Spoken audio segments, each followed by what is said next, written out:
This has been your Rainier Avenue Radio Traffic Update. Do you have an idea for a community project in your neighborhood? You could be eligible for up to $1,000 in funding from the City of Seattle's Neighborhood Matching Fund. Grants are awarded to grassroots projects that build stronger communities, with an emphasis on projects led by impacting Black, Indigenous, and people of color BIPOC communities. Learn more about the Neighborhood Matching Fund or to see if your project meets the criteria, visit seattle.gov/neighborhoods/NMF. This is Big Poppy, host of Jazz from the Cabinets.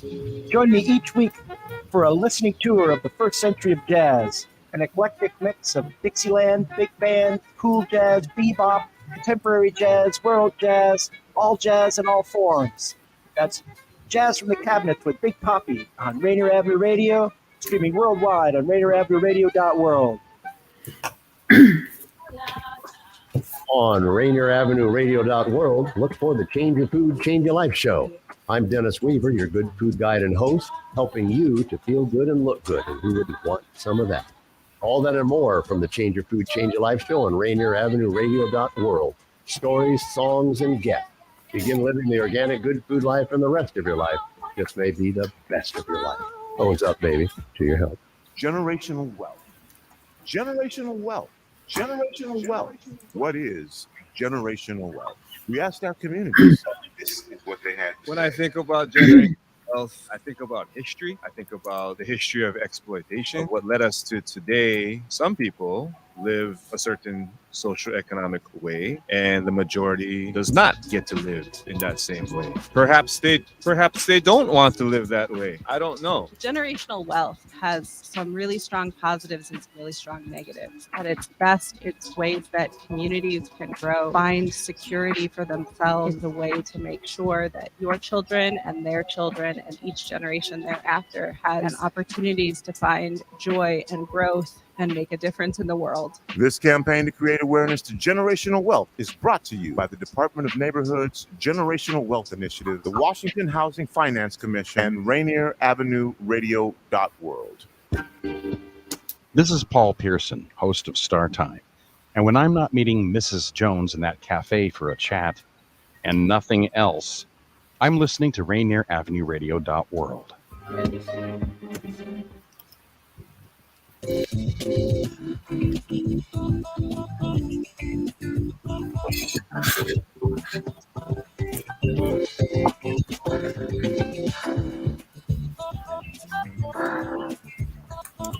Well, hello, everyone. Thank you for joining us today. Yes, hi. Real estate and money. How are you doing, Violeta? Good. How are you? I'm doing awesome. Is it warm where you are? Because yes, it's about 80-something degrees outside, but it's been dipping down to the mid-60s in the evening. So we're going to enjoy it for the next 2 hours, and it's going to go woohoo. Whoa. Yes. Well, it's a blustery, totally fall day today. Blustery, raining. Last night it poured. You could hear it banging on the roof. It was that loud. Yes, but it's romantic, though. It is romantic. Yeah. Yes. No. Actually, yeah, any time of year, it's nice. You can cozy up tight with the fireplace on, and Yes. We haven't started our fireplace up yet, but I think it's pretty close. It's getting close. That's great. Yes. So what are we talking about today, Violeta? What are we going to be talking about today? I was trying to get a hold of our friend from the Eritrean community. He was planning on being here today to talk about what's happening with all the festivals and home ownership within that community. I have not heard from him. I don't know what's happened. So we might just have to wing it today. Yes, Tina. we definitely will. We definitely will. We're good at winging things. Yes. So great. Well, anyways, we're going to be talking about, first of all, our updates in the market. We're going to be talking about what's going on in all the different counties in Washington State. And I'm going to give you an update on the national mortgage rates. So let's get started. All right. Just, because I'm seeing it right now before I forget, my name is still wrong on the screen. Yeah. So if we can get that fixed, that would be awesome. And anyway, I'm going to give you the market count, inventory counts for this week. Actually, past couple weeks. Okay, in King County, we have, well, you know what? I'm going to just tell you what the average price of our sold inventory was from for the last couple weeks and compare that to last year. Okay, because I see that these numbers look wrong. Anyway, for the past couple weeks, our sold inventory came in at about 146,000 in King County. Last year, same time, same 2 weeks in 22, $1,108,000 was the price. So we see a little bit of the prices going down from year to year, actually 3%. And on Pierce County, last year's sold inventory averaged at about $613,000. And that's for this year, I'm sorry. And then last year it was $599,000. Not too bad, no, not too far off, but that still represents a 2% decrease in price. And then in Snohomish County, last year, the average price of sold inventory was $774,000. This year, we were at $799,000, and again, 3%. So we're looking at 2 or 3% difference from year to year. I'm looking through some inventory for a number of clients, and there's still some new inventory. And then, agents, if you're seeing things out there in the double digits, high double digits or triple digit days on the market, go in there and make a deal. There are deals right now. So the buyers can come in, take a look at these homes. Review dates that used to take place, people come in, get listed on a Thursday. They have a weekend for the first open house right after they list. And then the review date is typically Tuesday or Wednesday of the following week to get those offers in from the weekend open houses. And right now, I'm not seeing a lot of those. So go ahead and make offers and dabble in a reduced offer, but not too much. But because it's still low inventory, but there are pockets in the area that there are houses that are sitting there for a while, and sellers are motivated to sell right now before the end of the year. We've talked about that to get tax benefits for people to get in before the holidays, certainly.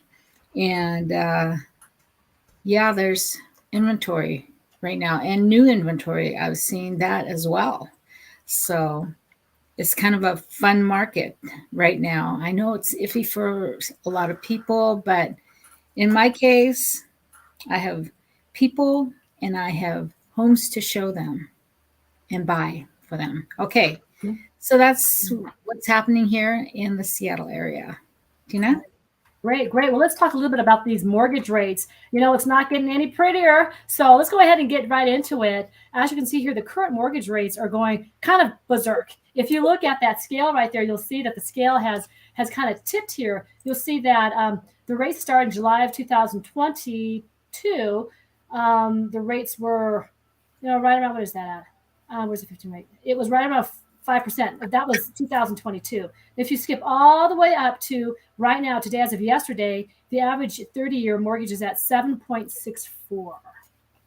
So if that doesn't strike any alarm in you, it should, okay? Because the rates are going up like crazy. So Daniel, let's go ahead and go to the next link that I have there. This next link that I have there is going to be from NerdWallet. It's talking about comparing the different rates. And if you go down there, you'll see, yes, right there. Let's go back up to First National Bank. Here we go. Go back right there. Yeah, you'll see. Look at the rates. Just scroll through the rates really quick. You see 7.5, 7.44, 7.6, 7.99. Yeah, keep going, Daniel. Yeah, so they can see that. 7.4. These are the best rates in the market. 7.4, 7.99, 7.5, 7.8. 8.027, 8.116. These are some of the rates that you're seeing out here. Now, this little clip that me and Daniel showed you just a second ago was showing the top 10 banks and what their best rates are. But what I saw there was 7.44 all the way up to 8.166. So what's going on in the market? The market is still going upwards, still trending upwards. And I have a lot of clients out here who are saying, hey, when the rates get back down to 6, then I'll buy. When the rates go back down to 5, then I'll buy. When the rates go back down to 7.25, then I'll buy. But what's going on is you're kind of fooling yourself. You're putting yourself into a very compromised position here. Buy your house when you want to buy a house. When your family goes from 2 kids to 4 kids, buy a house. When you're moving from Lincoln, Nebraska to Seattle, Washington, buy a house. Do not let the rates dictate whether you buy a house or not. The people who were hemming and hawing when the rates were 6.1, 6.2, what happens when the rates went to 6.75 or 7.125? They are just shooting themselves in the foot by saying, hey, I'm not going to buy till the rates go down. Well, you do not control the market. You have no control over the interest rates, but you do have control over where you live and what you pay and whether you have a tax benefit or whether the value of your house is going to go up or not. Now, right now, we are seeing houses kind of flattening. They're not excelling in value as much as historically. And the reason why is because the interest rates are so high. The government is trying to put a hedge on housing rates getting out of control. So they're putting a higher interest rate on the market so that lenders don't give or people don't want to borrow the money. So the prices of houses don't start skyrocketing. So what happens is when the rates do start going back down, when the rates get to 7.5 or 7, or if you heard a rate of 6.5, I know you're going to either try to refinance or buy another house. You and every other person in the world, if the interest rates should drop a whole point or actually 2 points, everybody's going to try and buy a house. When everybody tries to buy that house is going to go up in value like this.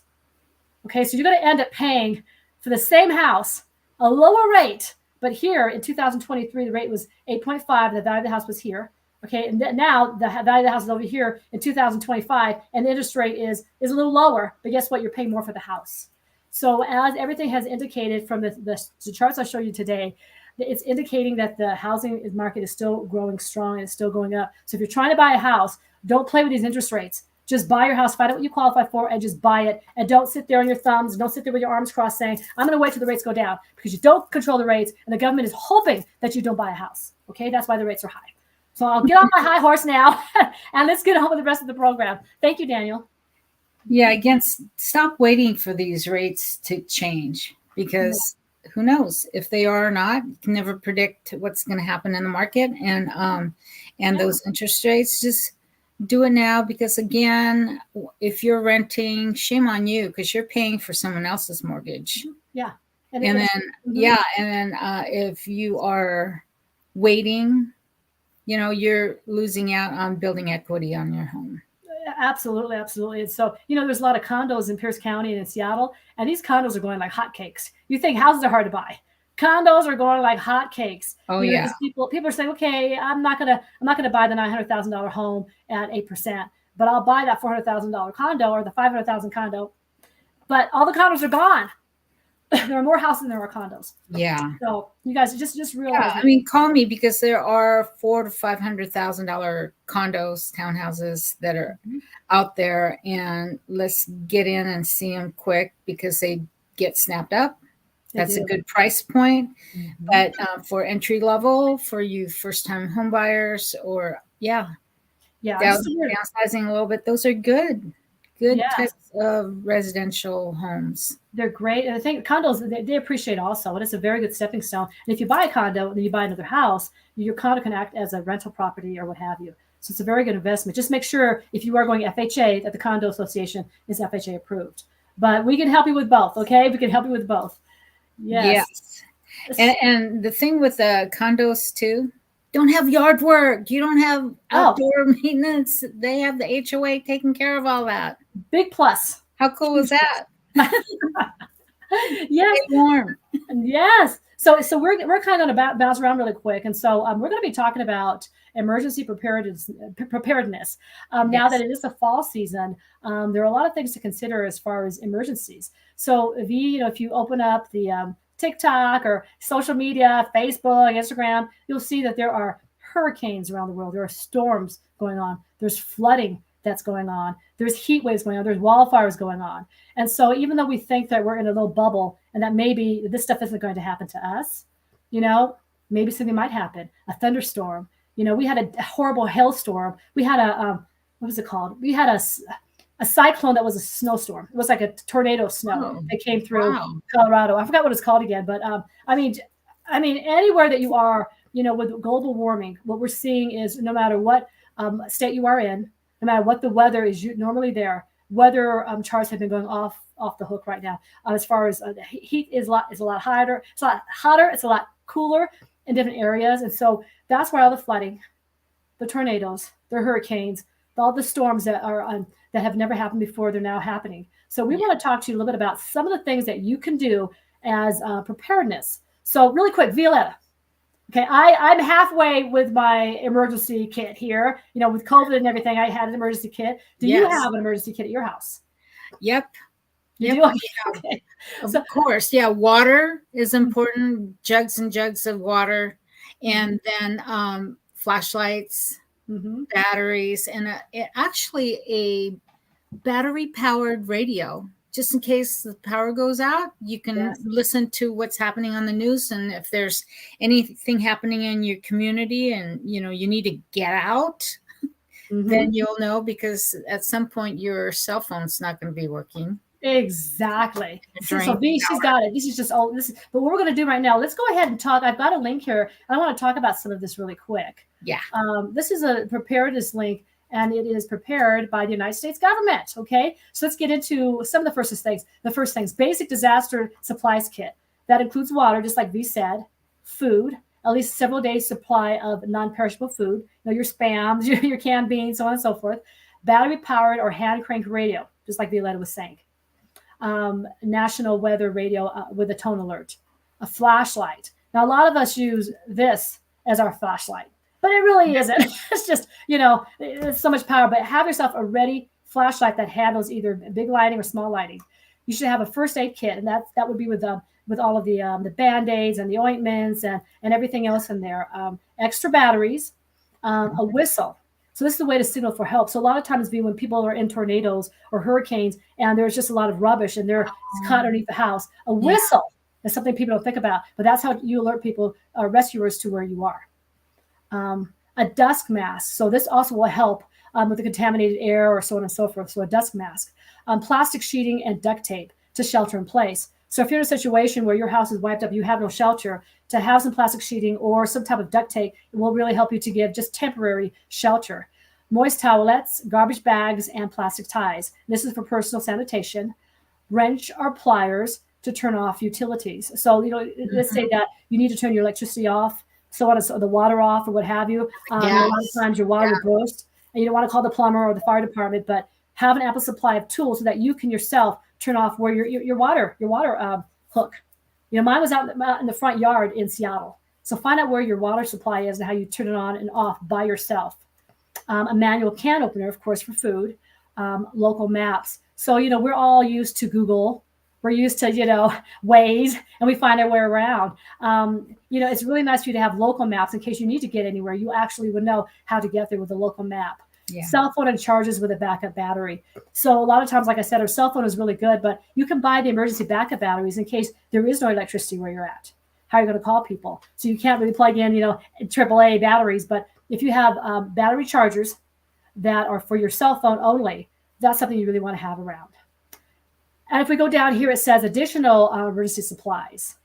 Soap and hand sanitizers, disinfectant wipes and disinfectant surfaces, your prescription medication. So if you have got to have, medicine for whatever reason, make sure you have an ample supply for at least, it says here just for a couple of days, but have your drugs and your supplies, an emergency kit that is set aside that you can grab and get to. Non-prescription medications such as pain relievers, anti-diarrhea medication, and acids and laxatives. So have some non-prescription medications around, prescription glasses and contact lens solutions, infant formulas, bottles, diapers, pet food. We forget about our pets, V. Yes. either have their own food or they're going to eat our food. Cash or traveler's checks. So this is something, I always have stashes of cash around the house. Every good Asian woman does. So have cash. Since COVID, I got cash and I hid them in different places, in my office, in my car, everywhere. But have cash around, because Venmo is not going to work when things go off. Important family documents like insurance policies, birth certificates, bank account records. Make sure you have that. A sleeping bag or warm blanket, maybe in your car or somewhere in the house.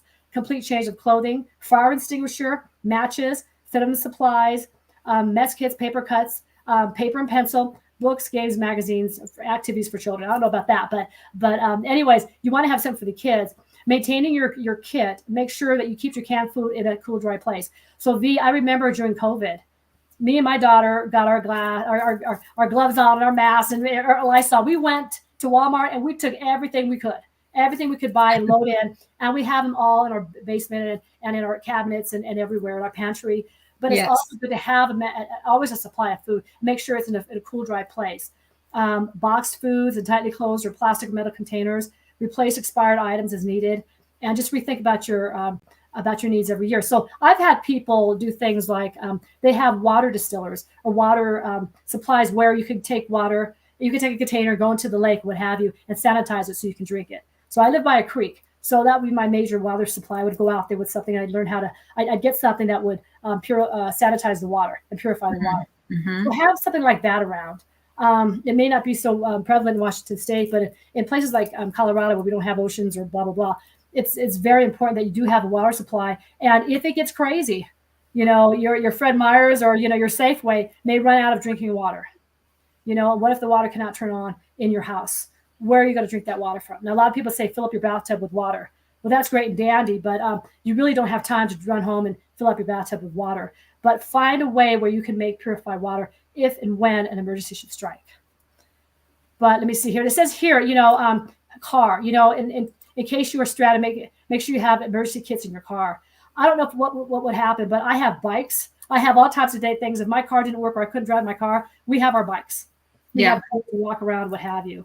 Ever since the tsunami signs started going up in Puyallup, I went and bought a Jeep and I got all this crazy stuff. So if all hell would break loose, I would be safe, me and my family. Ready to go. Mm-hmm. Yeah. We want you to think about that because there have been some horrendous situations in Alabama, in Florida, up the East Coast. I mean, even in California, just a couple months ago, where they had the flooding in San Diego. You just never, ever know. And you always want to be prepared. Mm-hmm. Yes. So V, what's the situation where you've been in where you had to reach for your emergency supplies?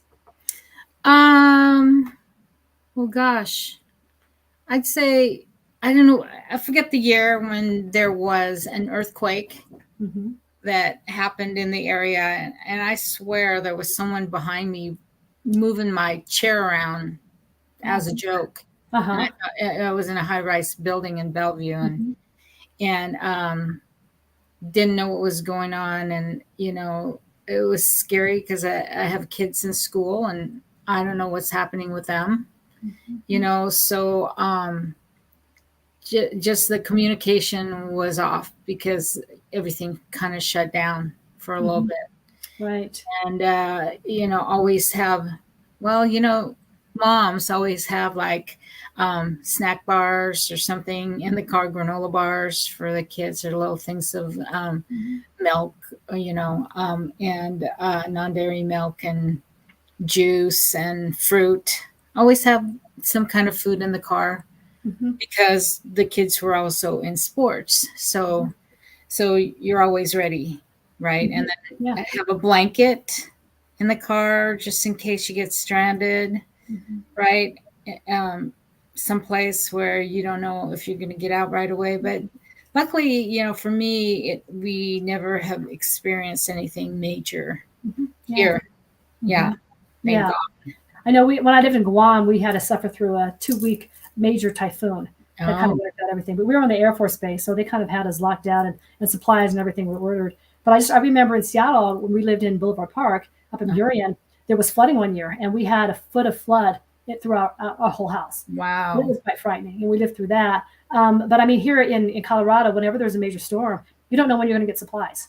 You don't know. And so we always have to have canned food around, and we've got preparedness in case there is snow for 3 or 4 days. Now, of course, we can get through the snow in a normal situation. But what if there was a horrible blizzard or a snow clone like we had before? And you cannot drive. You just simply cannot drive. So you want to be prepared. I even know in our car in Colorado, we're always told to have a comforter in the car to cover your car if the hail should come down, which is really bad. It's a serious thing. It could blow out your windows. Always have extra shoes, always have extra food and water and boots in your car and something to heat the car other than the car heater. And that's what all Coloradans do. But with our house and stuff, we have to be prepared because we don't know. It seems like the weather is becoming more and more severe. And so this whole summer we had lightning storms every single day. We had 2 tornadoes. I was actually in my office building. It's a 12-story office building. And we got major alarms everywhere. There is a tornado. And I looked outside our window and there was a tornado like 2 miles down south. And it was horrendous. And like, what are we going to do? I couldn't get home. I couldn't have my daughters come to me. They were like, get in the garage now. So we're like, should we go? And my manager's like, get out of here. We were like, okay. We had to leave. But, I was kind of scared because how was I going to reach my daughter if something came through? And I watched my home on my phone. I have the cameras around my house. And hail was coming down, destroyed all the plants. Cars. Her car got destroyed by the hail. So we had, what would happen if I couldn't get her phone? So, I'm going to tell you, call my sister in Seattle and tell her where you are if you can't get a hold of me. If I can get a hold of my sister and, then I can know that my daughter's okay. But I have other family members around the United States. I say, hey, Mariah, if there's a problem, you call them up and tell them where you are because I may not be available. But let somebody know you're okay. This I'm safe on Facebook notifications is not going to really help anybody. You need to call somebody up and say, I'm okay, so people don't worry about me. Or I'm not okay, come get me. Something like that. And even at home, say you had a fire, in order to prepare for that, have a plan. You and your family, especially when you have little kids, we used to have these fire ladders, right? Yes. In the kids' rooms. And we had a plan on how to take the screen off the windows and run that ladder down, over the windowsill and get down, do it in a minute. Yes. So, and get the dog while you're at it because you need to save them too. But always have a plan on any of these, earthquake plan, what have you. Yeah. Flooding. And, now we have a lot of rain coming down and for homeowners, first thing you should do after a major rainfall, go check out your crawl space or basement. Make sure there's no water down there. Yep. That happens a lot. And it's something, and I remember a couple of times it dipped really cold in Seattle, like maybe 17 degrees. It was a snowstorm. I actually called up I had to pick up my grandmother a couple of times because she had no electricity, no heat. Wow. So if something happens, you're in the safe and clear. Always call your elderly grandparents or aunts. Yeah. Are they okay? Back then we had land phones, but I had to call her. Are you okay? So if you have loved ones or family members, sometimes they can't call you because they fell down or something. So if there is an emergency, or you find out you've got somebody in a town where there is an emergency, like what happened in Maui, call somebody and see if they're okay. Yeah. You can help. If you're okay, great. But look after your loved ones or your elderly down the street. And if you can get to them, do that because sometimes the communication lines are down. Right. Yes. And I had a friend, especially if they're elderly, they're sick or whatever, make a run out there because I had a friend whose mom couldn't get to a lifeline thing and she was on the floor having seizures, dehydrated and whatever, and no one knew. There are heat waves in certain parts of the country where it affects the elderly that way too. Yeah, especially heat waves because they don't know, they just fall asleep. Yeah, and if they're not good about drinking water, they'll get totally dehydrated and collapse. So, yes, take care of your loved ones, your babies. Yes. And just make sure you've got something written down. I know it's the fall season and, it's things are worse when it's cold. Yeah. When it's cold. In the office, make sure you check out the exit plan for any disasters that occur while you're at the workplace. Exactly. So, how much more time do we have, Tina? So Dana has an announcement, the WIAA Primetime Weekly. Yeah, go ahead. Okay, looks here. Tuesdays at 3 p.m. Pacific time, the WIAA Primetime Weekly Washington Interscholastic Activities Association. Is that a show that they're having here, Daniel?